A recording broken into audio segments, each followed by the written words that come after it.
সবসময় খালি কি নির্বাচন নির্বাচন নির্বাচন, এই নির্বাচন ছাড়া আর কোন আমি কই এই দল আমিও বিএনপি করতাম, না করার কিছু নাই, কিন্তু এখন আমার মন থেকে বিএনপি থেকে ঘৃণ্য হয়। শুধু প্রত্যেকটা দলের মধ্যে এখন ঘৃণ্য হয় কিসের জন্য জানেন?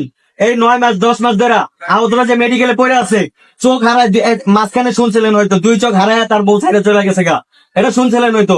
ট্রিটমেন্টের অভাবে তাদের পুনর্বাসনের কোনো খবর নাই, সাতটাখানি করে দেখতে আসে নাই, কেউ বলা যায় আশ্বাস দেওয়া যায়। কিন্তু এখন যারা পলিটিক্স নিয়ে এখন পুরো ব্যস্ত হয়ে গেছে গা, কিভাবে পলিটিক্স করবে আর কিভাবে নির্বাচন করবে। আহত যদি মরেও যায় এটাও মনে কোনো দলে মনে হয় না যে দেখতে যাবো কোনোদিনও। আজকে যে আসলেন যদি মরে যাইতো তখন কি আসতেন? তখন ঠিকই আসতেন, জানা যায়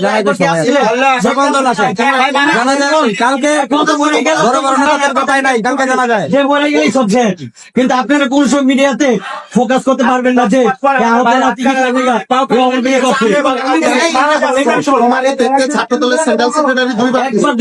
ওনাকে দেখতে আসবে কেন? একজনের পিছনে আপনি যে কথা বলবেন তার পিছনে চলে যাবেন, একজনের কথা বললে তারই আপনি দেখবেন আর বাকি দেখে ধরবেন। আপনাদের প্রতি দাবি থাকবে, আপনারা সবাই আমাদেরকে নিয়ে এখনো সময় আছে, আপনারা কথা বলেন।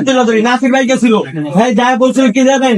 যে বলছিল তোমার যা দায়িত্ব আছে, তোমাদের যা বরণ পোশাক আছে সব আমরা আজকে থেকে তার প্রমাণ থেকে তোমাদের সব বরণ পোশাক আমরা নিছি, এরপর থেকে তাদের আর কোনো যোগাযোগ নাই। এটার উত্তর দেন এই কথা বলে, এটা বলছে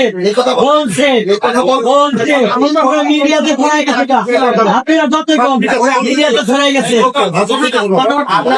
আপনাদের প্রতি দাবি থাকবে, আপনারা মিডিয়াতে এগুলো ফোকাস করেন, আমাদের আহতদের সুচিকিৎসাটার জন্য ভালো করে হয় এবং পুনর্বাসনটা যেন হয়। আপনারা